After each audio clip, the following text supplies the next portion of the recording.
Hello everyone, welcome back to the channel. In this video, I'm going to walk you through how to use Freshsales CRM. So to use Freshsales CRM, here's a step-to-step guide on how to get started. So the first thing to do, which is step 1, is to sign up. So visit the Freshsales website, then click on the sign up button and fill in your details to create an account.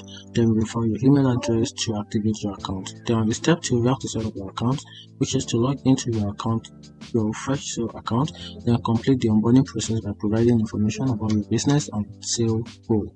After that, you have to customize your account settings, including your email address and domain authentication. Then on the step 3, you have to add a contact and account. So go to the contact section and click on add a contact. Then enter your contact details, including names, email, phone number, and company. After that, similarly, you can add account by going to the account section and click on add account. Now on the step 4, you can manage deals and sales, which is to navigate to the deal section and click on add deal and enter the details, including detail names, value, and stage. Then use the sales pipeline to track your progress of your deals and move them through different stages.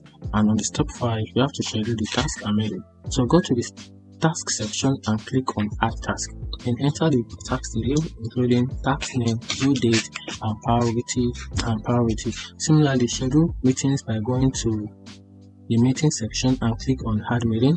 Then for the step 6, you have to send emails and create email templates. Now navigate to the email section and click on compose email. Write your email and send it to your account. Then create email template by going to the template section and click on add template. Then generate report dashboard, which is the step 7.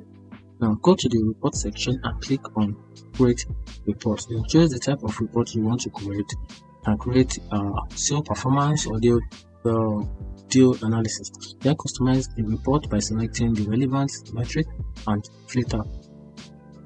Then generate dashboard to visualize your sale data and track key performance indicators.